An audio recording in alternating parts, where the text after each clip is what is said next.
Hey everybody, McCoy614 here. Welcome back for some more Ghost Recon Breakpoint news. We have quite a few things to go over in this video, mainly the Ghost Experience update, but we're going to get to that in a little bit. Just some news. Ubisoft and the Ghost Recon team just recently, probably last week, confirmed title update 3.0.3. But they don't have a release for that quite yet. It's just kind of like they think it's going to be somewhere between November and December.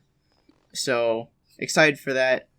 That's going to have some new content, bug fixes, stuff like that.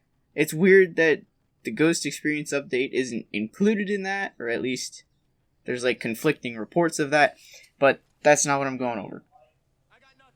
Today, I'm just exclusively going over the Ghost Experience update, or Ghost Experience 2.0. Alright, so without further ado, let's just get right into it. The Ghost Experience update comes on November 9th, which is just a few days away, so really excited for that. To start off, we're going to start off with new features. I got all of my information from the video, the one you're watching, from the Ghost Recon team and Ubisoft. That is where I'm getting all my information from. As far as I know, there isn't an actual article or anything on the Ghost Recon website, so this is where I'm getting all of my information and facts. New stealth parameters and enemy behavior. So for enemies, there's an adjusted detection radius before you're detected, so you're stealthier while moving around enemies, and that includes human enemies and drones. So another stealth feature is you deal more damage to enemies when you are undetected, and this only applies to normal human enemies and drones. Heavies are not affected by this. I assume that's because they're unaffected. You can only shoot them in the head anyway, so I'm sure that's why. The next thing we're going over, when you are undetected, I don't know if this is just when you're undetected or if it's all the time now, but when you destroy a drone, it's been so long since I've played Breakpoint, I don't remember the drone names. But the flying drones, the ones that the wolves have, if you shoot those and destroy them while still in stealth, they will fall straight down, and they will also make less noise when you destroy them, which will help the stealth, which will help you remain undetected longer, hopefully. So that will be so helpful. That is such a good thing to add. You know how annoying the drones are when you're trying to take out a base, so I normally prioritize drones, and when I take them out, they just fly off and explode somewhere in the middle of the base, and then I'm detected, and then I have to fight the whole base, or wait to be undetected. So that's a really helpful feature that they added. Okay, so last thing, I think, yes. Detection time is increased, and this is for human foes only. Enemies take longer to detect your presence and raise the alarm. So I'm not sure if that's detection, you're moving around, or if you shoot somebody and it'll take them longer to realize that their friend has been shot. Between those two, I'm not sure which detection they're talking about, but one thing is for certain is that I think it takes longer for a radio reinforcement enemy to call for reinforcements.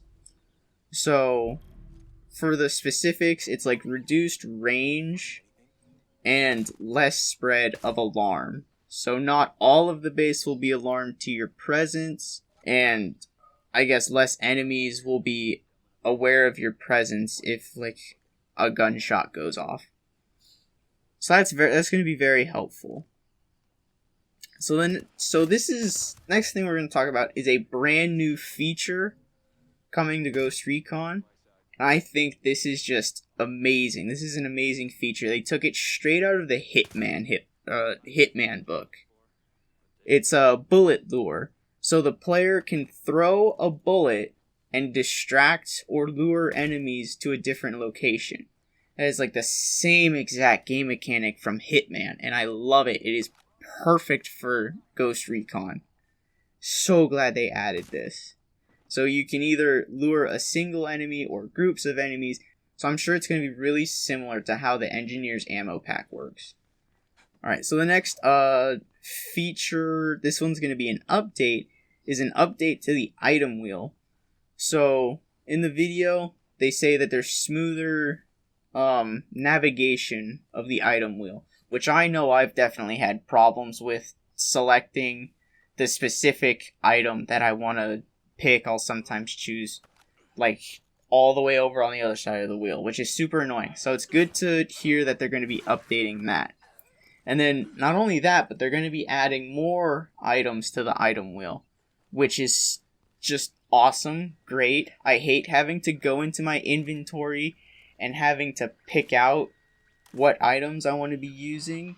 So that is just great. It does kind of take out some of the immersiveness, I guess, because like in real life you'd have to go into your pack or your pouch or something and pull something out. So but I don't know, that's up to you, but honestly I like that. Our next feature is going to be grenade cooking. Not a whole bunch here. You can just cook your grenades for up to 4 seconds and then throw them so your enemies have less time to react. Because, you know, they like full on jump out of the way and then get back up before it explodes. It takes that long for a grenade to explode. So it's real nice that they're adding that feature. And the final feature that I'm going to be going over is enemies now reload. I actually, believe it or not, never noticed that the enemies don't reload. That might be because I haven't played Ghost Recon in a while. But this is a great addition to the game. I never noticed it, but it's now going to give us some time to kind of take advantage of enemies who are reloading. Like, we have less people to worry about if there's like a whole group of people shooting at us, you know. So far, great features. I'm really looking forward to this. Now we're going to move on to world modifiers. So this is like enemy and ally presence and behavior. So the first thing we're going to talk about is Darkest Night. I don't know if I'm like saying that correctly, but that's how they said it in the reveal trailer, I guess. Darkest Night makes the game overall super dark, so it almost requires the player to use their night vision goggles. So I'm sure I'm going to be using that because I love using the night vision goggles, and with the way it currently is, I think it's actually harder to see with the night vision goggles on. So hopefully this will kind of make night vision goggles more useful because they're just not very useful right now. So the next thing is event parameters. So this gives players the option to bring in Terminators or Rebel forces reinforcements into the world, basically. So we could have Terminators roaming the world. I don't know how many there would be. Maybe just like 1 or 2. And then we'd also have groups of Rebels just kind of roaming Aroa, kind of like they were in Wildlands. So very cool there. It's going to be nice to see the Terminators kind of make a small return. So the next thing is going to be enemy presence. This allows the player to adjust the amount or frequency of aerial drones, that is all they showed in the video. I don't know what kind of drones specifically, or enemy patrols. So it allows the player to adjust the frequency or amount of these kinds of enemies around the area. So the final big category we have is the raid update. So this is something I'm really excited about. The first thing we're going to get into is solo players can now explore Golem Island. Now, in the past, you could only do this with a glitch, but Ubisoft and Ghost Recon eventually patched that, So it's nice to see a couple months later that they're actually adding that as a feature. There are so many cosmetic items that I want to get from Golem that you can only get from Golem Island, but I can't because I have nobody to play with. And I personally hate going into the matchmaking. That's just an annoying thing to do. And just being able to explore this whole island with the freaking volcano and everything. And just exploring that. I'm looking forward to that. Unfortunately, you can't, do the raid by yourself, so you can't get some of those rewards, but I'll get onto the rewards in a second, because I'm not sure that you don't get those. There are no bosses when you're solo, so you're just fighting off, wolves and sentinel soldiers. And then the cool thing is solo players get totally different objectives. So I'm very curious to see what this is going to be like. Is this going to be the faction missions where you go and do destroy or hack the antenna, take out the lieutenant, something like that? Is that the objectives we're going to see? Or are we going to see completely brand new different objectives? Really excited to see what they're going to do with that. So the next thing is raid rewards. So rewards are now distributed by class progression. So I think what that means is the more you rank up in your class, like Pathfinder, Engineer, Echelon, stuff like that, I think that's how you get rewards from the raid. But I'm not totally certain if this is exclusive to the raid only, or if this is, you can also do this while exploring solo.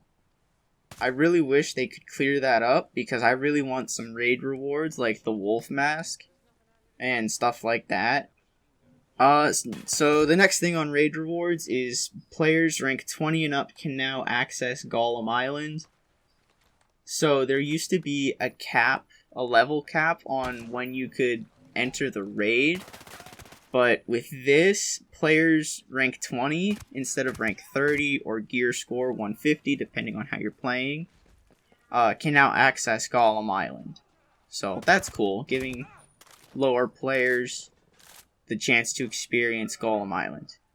So they also said that there are going to be 200 and plus new challenges. I have no clue what that means, but I'm excited for it. I don't know if that's, again, exclusive to the raid, or just being able to go on Golem Island. I really wish they'd clear this stuff up. I'm leaning towards all this stuff has to be done in the raid, but my hope is that you can do this in solo mode. So, yeah, that's it for raid reward. And last thing here on the list is a new difficulty for the raid. It sounds like it's going to be an extreme mode, like on hard. There's going to be a heart system, so I'm thinking that's going to be like, you get a certain amount of lives and you're probably dead for the raid. There are going to be weekly modifiers, so probably like certain weapons get certain buffs, or certain classes get certain buffs, stuff like that. And then doing the raid on this new extreme difficulty grants exclusive rewards. So in the trailer we saw like a grenade launcher, probably a different model of a Scar, stuff like that. So yes, for those of you who are looking to freaking make the raid harder than it already is, and you're like a nutcase Ghost Recon player, by all means, go ahead. That is going to wrap it up for everything in the Ghost Experience update. I cannot wait for November 9th. I don't know if I already said this, but it comes out on November 9th, which is just in a few days here. So I'm really looking forward to this. There are going to be some great new features that I hope make it into a future Ghost Recon game. Everything that they're adding, like the bullet lure, enemies reloading, I can't believe I didn't notice that before. But the new enemy behavior, that all sounds just all good news, all good things, and I can't wait for it all to come out. And I hope you guys are too. I'm glad to see that the Ghost Recon team is still adding stuff for us. So, yeah, that is going to be everything for this video. Thank you everybody for stopping by. I hope you're excited about this like I am. And I will see you in the next video.